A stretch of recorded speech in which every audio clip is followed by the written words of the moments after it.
महिलाओं के ऊपर इतना मतलब जिनको शब्दों में कहना भी थोड़ा सा मतलब शर्म सी आती है। मतलब दो महिलाओं को निवस्त्र कर उनके साथ जो है खेतों में ले जा करके गलत काम किया गया, रेप किया गया। तो अब आप ये देखिए लॉ एंड ऑर्डर की क्या सिचुएशन है। और आप ये देखें जंतर मंतर के ऊपर जो है 1.5 महीने तक जो है महिला पहलवान बैठी रहीं और उनके साथ भी क्या बर्ताव हुआ। और उन्होंने जिसके ऊपर एलिगेशन लगाया था उसको गिरफ्तार भी नहीं किया गया। ये वो में बहुजन, न केवल बहुजन और जो अपने आप को ऊंचा समाज का कहते हैं, हालांकि ऊंचा नीचा कोई नहीं होता।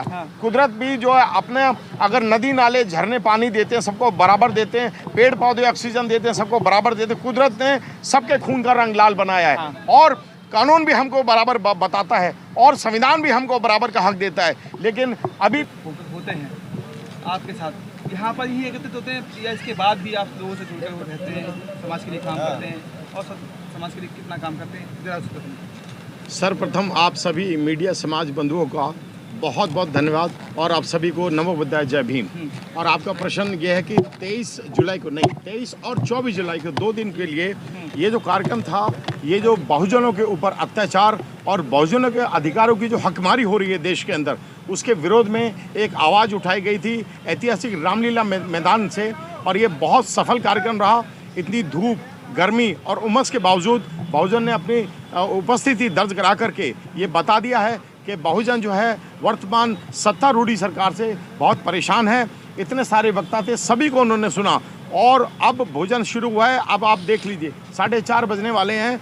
बिना खाए पिए लोगों ने सभी वक्ताओं को सुना। इसी से आपको उनकी पीड़ा का, उनके दर्द का एहसास होना चाहिए कि किस प्रकार से जो बहुजन है जिसकी आवाज़ को बिल्कुल सुना नहीं जा रहा है, जिसके ऊपर नाना प्रकार के अत्याचार हो रहे हैं। अभी आपने मणिपुर की घटना देखी जो महिलाओं के ऊपर इतना मतलब जिनको शब्दों में कहना भी थोड़ा सा मतलब शर्म सी आती है। मतलब दो महिलाओं को निवस्त्र कर उनके साथ जो है खेतों में ले जा करके गलत काम किया गया, रेप किया गया। तो अब आप ये देखिए लॉ एंड ऑर्डर की क्या सिचुएशन है। और आप ये देखें जंतर मंतर के ऊपर जो है 1.5 महीने तक जो है महिला पहलवान बैठी रहीं और उनके साथ भी क्या बर्ताव हुआ। और उन्होंने जिसके ऊपर एलिगेशन लगाया था उसको गिरफ्तार भी नहीं किया गया। ये बात अलग है कि सुप्रीम कोर्ट के डायरेक्शन के बाद उसके ऊपर FIR दर्ज हुआ, पॉक्सो लगा, लेकिन उनको भारतीय जनता पार्टी ने उनको बर्खास्त नहीं किया। उनकी जो मेंबरशिप है वो पार्लियामेंट से कैंसिल नहीं गई। इसी से आप अंदाज़ा लगा लीजिए कितने पक्षपात कर रही है ये सरकार। तो आपको क्या लग रहा है जिस बहुजन समाज की आप बात कर रहे हैं वो कितना प्रतिशत आपके साथ एकजुट हुआ है? ऐसा है, जब हम बहुजन शब्द इस्तेमाल करें तो इसका मतलब होता है अनुसूचित जाति, जनजाति, पिछड़ा वर्ग और अल्पसंख्यक वर्ग। आज ये वर्ग त्रस्त है क्योंकि यही वर्ग है जो इस देश का कभी मालिक था और आज यही वर्ग है जिनके पास रोज़गार नहीं है और जो महंगाई की मार से त्रस्त है। और देखिए सरकार तो मस्त है, क्यों? क्योंकि सरकार को बढ़ करके GST मिल रहा है। जितनी जितनी ऊंची महंगाई होती जाएगी उतना ही बढ़ के सरकार को GST मिलेगा, तो सरकार की कमाई तो होती जा रही है। लेकिन गरीब आदमी का क्या?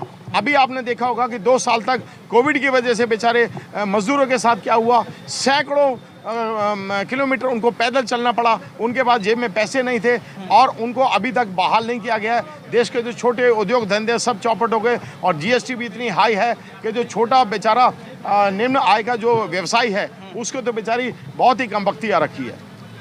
सर एक मेरा आपसे ये सवाल है, एकत्रित होने की आप लोग बात करते हैं और कहीं ना कहीं देखा जाए बहुजन समाज की तो जितना उसे धर्म की ओर अग्रसर इतना हो चुका है कि उसे दूसरा चीज़ देखी जाए देखने को नहीं मिलती है। ऐसा है, जब किसी को राजनीति से दूर करना हो, जब उस किसी को ज्वलंत मुद्दों से दूर करना हो तो सारा ध्यान जो है हिंदू मुस्लिम की तरफ या धर्म की तरफ डाइवर्ट कर दिया जाता है। ये एक राजनीति है और ये एक साजिश है। जो गरीब आदमी है बेचारा वो उसका शिकार है। गरीब आदमी जो है अपना कितनी मुश्किल से आज जो है अपनी दाल रोटी कमाता है और इन सब कामों में उसका काफ़ी पैसा निकल जाता है। ये देखिए बाहर के मुल्कों की बात करते हैं, बाहर के मुल्कों में ना तो जातिवाद है ना ही वर्ण व्यवस्था है, वो लोग तरक्की कर रहे हैं। और हमारे इधर आप देखें कि जातिवाद तो सर बहुजन समाज में भी है ना, बहुजन समाज ऐसा है, ये तो विरासत में उसको मिला है। ये अभी की इसकी संरचना थोड़ी है, इसका निर्माण अभी नहीं हुआ है। ये सदियों से जो है ये एक वजन उनके कंधों पे डाला गया है। ये देखिए बाबा साहब ने जो आरक्षण का प्रावधान जो संविधान में किया है, संविधान में इसलिए किया है कि कुछ ऐसी जातियां थी जो सैकड़ों वर्षों से अत्याचार के शिकार रही हैं और जिनके ऊपर नाना प्रकार के अत्याचार हुए और उनको जो एक मानवता के नाते जो उनको एक प्रेम प्यार और मोहब्बत और भरण पोषण का जो उनका अधिकार है वो छीना गया है। तो इस कारण से बाबा साहब ने उनके लिए आरक्षण का प्रावधान किया है। उनके बच्चों को शिक्षा मिले, वो लोग जो है शिक्षित होकर के रोजगार पावें और उसके बाद उनको राजनीति के अंदर भी अगर अपना भाग्य चमकाना है, अपने लोगों का भविष्य सुरक्षित करने के लिए, तो ये सब सारे अधिकार बाबा साहब के दिए हुए हैं। लेकिन आज उसी संविधान की देखिए अब धज्जियाँ उड़ाई जा रही हैं। कौन उड़ा रहा है धज्जियाँ?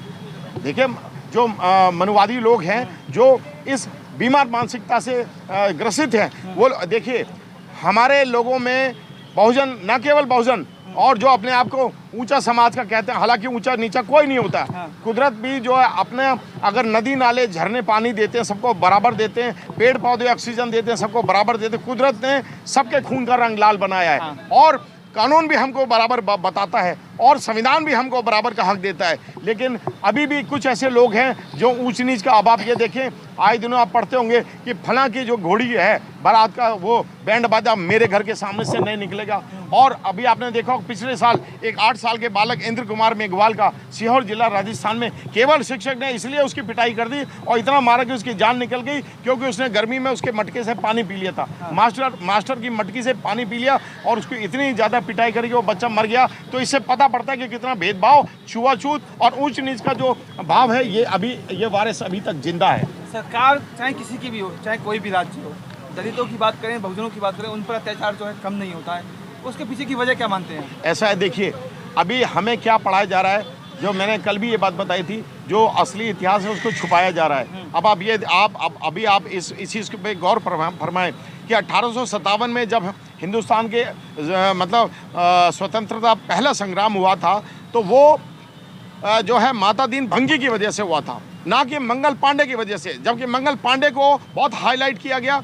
और लेकिन सच्चाई क्या है कि माता दीन भंगी ही वो पहला व्यक्ति था बहुजन समाज से जिसने ये बताया था कि कारतूस का ये जो ढक्कन है इसको बंद करने के लिए सूअर की और गाय की चर्बी का प्रयोग किया गया है। तो ये जो उस पलीते के अंदर जो पहली अग्नि दी थी ये माता दीन भंगी ने दी थी, लेकिन उसका नाम इतिहास में इतना हाईलाइट नहीं किया गया। और मंगल पांडे को ये कह करके कि भाई इसने अंग्रेजों के खिलाफ ये जो कारतूस है इसका जो ढक्कन है उसको चर्बी सूअर की और गाय का, लेकिन असली उसको बताने वाला माता दीन भंगी था। इसी प्रकार मैंने कल बताया था वीरांगना झलकारी बाई कोरिन जो बुंदेलखंड से हैं, जो रानी लक्ष्मीबाई की जो दुर्गा वाहिनी की जो महिला सेना थी उसकी सेनापति थी और उसके नाम को भी छुपाया गया है, जबकि लड़ती वो थी युद्ध के मैदान में और रानी झांसी का नाम होता था। और जो अंतिम युद्ध था वो भी 1857 की बात है और जो उन्होंने अंतिम युद्ध लड़ा उसके अंदर जो ब्रिटिशर्स का जनरल था A.O. ह्यूम रोज, उसने जब देखा कि जो घोड़े के लगाम को मुंह से पकड़ती है और दोनों हाथों से बिजली की तरीके से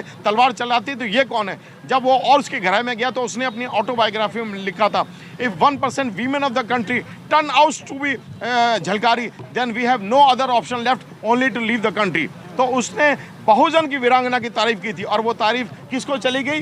रानी लक्ष्मीबाई को।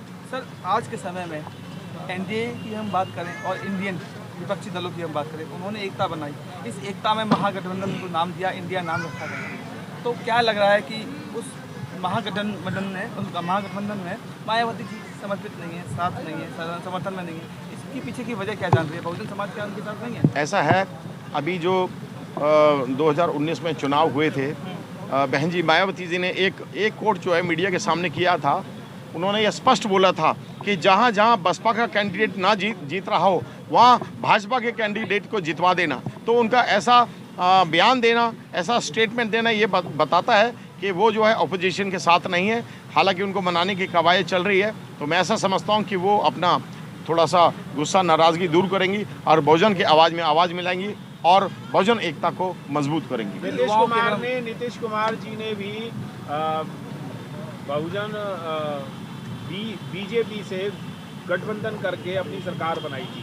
अगर बहन जी का ये ट्वीट आया था या ये बयान था तो उसमें आपको ऑब्जेक्शन क्यों है?